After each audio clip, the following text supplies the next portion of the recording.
You're watching the Community MMA. Now let's get into the prediction of the day because we got a good one here with Ismael Bonfim.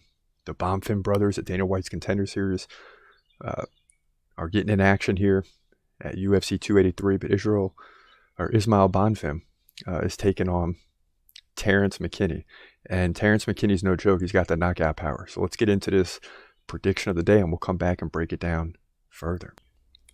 In the lightweight division at UFC 283, you got Ismael Bonfim making his UFC debut against a tough Terrance McKinney. Bonfim 18-3, McKinney 13-4. So both guys, despite the debut by Bonfim, come in with a lot of experience in MMA. Now McKinney has a 2-inch height advantage, also a 3-inch reach advantage. He's a switch stance fighter where Bonfim, the Brazilian, stands right-handed. Now, in Bonfim's debut at Dana White's Contender Series, he landed about 5.7 significant strikes per minute.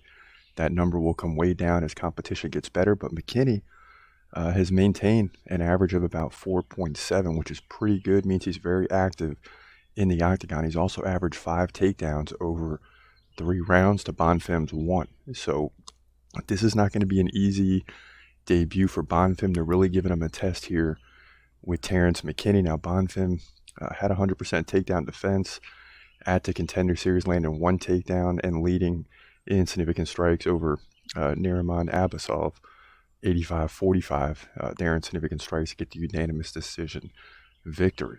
Now, McKinney came in and got that 7-second knockout over Matt Frivola. He came back and beat Farisiam by submission, then suffered a setback against Drew Dober, who we know is a very good fighter, knocked him out in the first round, despite McKinney having 2 takedowns and leading by 20 significant strikes at the time. Then he came back and submitted Eric Gonzalez to really prove himself as a UFC fighter. He's won 3 of his first 4 fights in the UFC, and I don't see anything changing here. I mean, the Bonfim brothers are both coming in with a lot of hype, but Terrance McKinney was coming in with a lot of hype too, and he's backed it up. So the experience is the difference here for me, and the activity and the stats by McKinney so far in the UFC. It's off the charts. I expect McKinney to win this thing, likely by submission, to move to 14-4 here in the lightweight division at UFC 283. Yeah, so, it's going to be a good fight.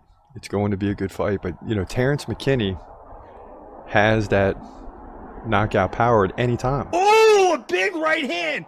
I mean, you're just standing there going at it, at any time he could land it, or he can come in 7 seconds. Boom, boom, boom, boom, boom! Like he did against Matt Frivola. Welcome to the UFC, Ismael Bonfim.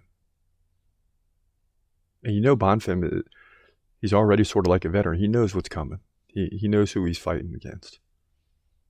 But he's got to come in and make sure he stays away from McKinney at first and gets his feet wet a little bit. Don't just go in there and try to slug it out with McKinney because things may not turn out well for you. And you're in the early prelims, the undercard at UFC 283.